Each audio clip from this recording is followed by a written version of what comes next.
শিবশক্তি জ্যোতিষ healing astronomy সর্বদা আপনার সাথে, আপনার পাশে।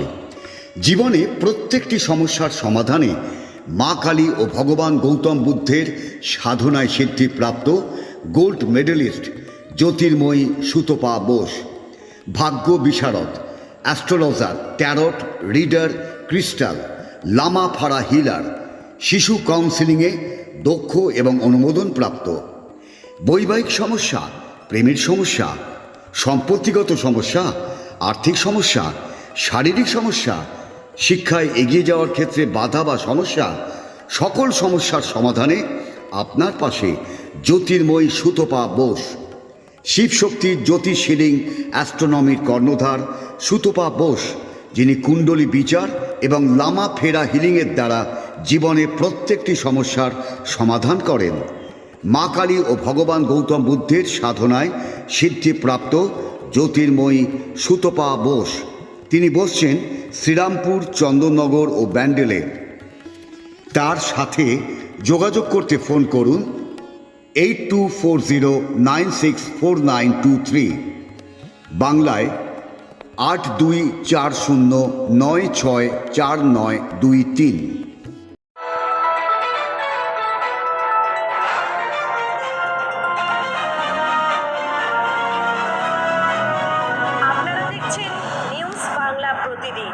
মানুষের সাথে, মানুষের পাশে।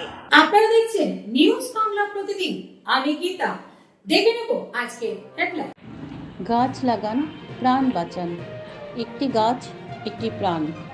এই সামাজিক বার্তাকে সমাজের প্রতিটি মানুষের কাছে পৌঁছে দেবার জন্য চুঁচুড়ার বিশিষ্ট বাচিক শিল্পী এবং সঙ্গীত শিল্পী শ্রীমতী অদিতি ঘোষ চুঁচুড়া স্টেট ব্যাংকের পিছনে, যেখানে পাড়ার প্রতিবেশীরা বাড়ির আবর্জনা ফেলত, ঠিক সেখানেই বেশ কিছু গাছ লাগিয়েছিলেন।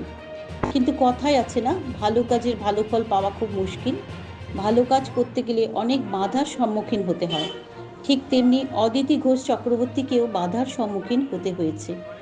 আজ সকালে ঘুম থেকে উঠে তিনি দেখেন, যেখানে তিনি গাছগুলো লাগিয়েছিলেন সেখানের প্রত্যেকটি গাছ কেটে ফেলা হয়েছে। আর এই গাছগুলি কেটে ফেলেছেন পাড়ার যে প্রতিবেশী, তার নাম অম্বর চক্রবর্তী। এই অম্বর চক্রবর্তী বেশ কয়েকবার অদিতি ঘোষ চক্রবর্তীর হাজবেন্ডকে হুমকি দিয়েছিলেন গাছগুলি কেটে ফেলার জন্য, কিন্তু অদিতি দেবী গাছগুলো না কাটায় অম্বর চক্রবর্তী নিজেই সমস্ত গাছ কেটে ফেলেন। এই বিষয়টি অদিতি দেবী স্থানীয় পৌর প্রতিনিধি সমীর সরকারকে বিশদে জানান। তিনি আশ্বাস দিয়েছেন এই বলে যে সম্পূর্ণ বিষয়টি তিনি খতিয়ে দেখবেন। এই ঘটনাকে কেন্দ্র করে অদিতি ঘোষ চক্রবর্তী এবং সমীর সরকার আমাদের ক্যামেরার সামনে কি বললেন, আসুন একবার শুনে নেব। শুভ সকালে আমরা যে ছবিটা দেখাচ্ছি, আপনারা জানেন যে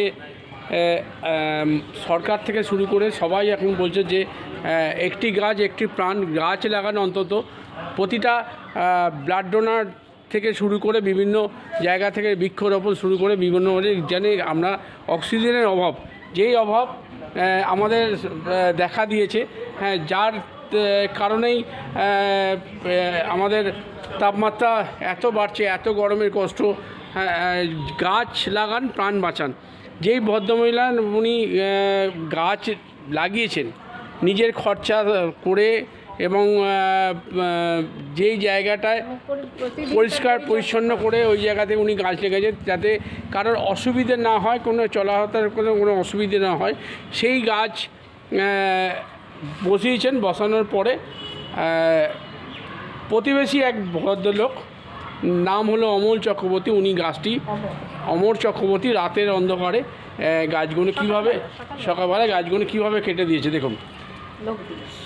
লোক দিয়ে গাছ আমরা বাঁচাতে চাইছি, আর আরেকজন ধ্বংস করতে চাইছেন। যার উদ্দেশ্যে আজকে এই গাছ, হ্যাঁ, তাকে পেয়ে গেছি। অদিতি দিয়ে আপনার আজকে গাছের প্রতি এত কিছু কি বলবেন? এই ছোটোবেলা থেকেই না গাছকে খুব ভালোবাসি। যখন এত সচেতনতা ছিল না, তখন থেকেই আমি একটা ছোট্ট টবে গাছ পুঁততাম এবং প্রতিদিন স্কুল থেকে আসার পর থেকে সেটাকে দেখাশোনা করতাম। সামান্য গাছ, কিন্তু আমার গাছের প্রতি ভালোবাসা সারা জীবনই ছিল, আজও আছে। আর আজ তো বিশেষভাবে আছে, কারণ আমি জানি যে প্রকৃতি কীভাবে প্রতিটা গাছ একটা প্রাণ বাঁচায়। হ্যাঁ, সেই জন্য আমি গাছ যেখানেই পারি পরিষ্কার করে গাছ লাগাই। এইখানে যে অবস্থাটা, ব্যাংকের পিছনে প্রচণ্ড নোংরা থাকতো এবং ব্যাংকেও নোংরাও ফেলতো, লোকেরা এসে অনেক কিছু ফেলতো। তা সেগুলোকে নিজের হাতে লোক দিয়ে পরিষ্কার করে আমি 2 বছর ধরে তাদের লালন পালন করেছি শিশুর মতো, দিয়ে আমি গাছগুলোকে বড় করেছি। কি একজন প্রতিবেশী ভদ্রলোক, তার প্রথম থেকেই প্রচণ্ড আপত্তি গাছ বসানো নিয়ে। তিনি একবার বলছেন নর্দমায় গিয়ে পড়ছে, তার জন্য আমি সাইডে সমস্ত কাটাকুটি করে দিয়েছি, কিন্তু তথাপি তার শান্ত হননি। তিনি চাইছেন যে গাছগুলো যেন নাই থাকে, নোংরা পড়ে থাক তাও ভালো, কিন্তু গাছ যেন না লাগানো হয়। তার আজকে ভোরবেলা উনি লোক ডেকে গাছগুলোকে সমস্ত এইভাবে কেটে দিয়েছেন। এবার বলুন আপনারা। হ্যাঁ, কি করে জানতে পারলেন? আমি জানতে পেরেছি মানে উনি বহুবার আমাকে ফোন করছেন, আমার হাজব্যান্ডকে ফোন করেছেন, আমাকে দেখা হলে বলছেন আপনি কেন এখানে গাছ লাগিয়েছেন, আমরা যেতে পারছি না।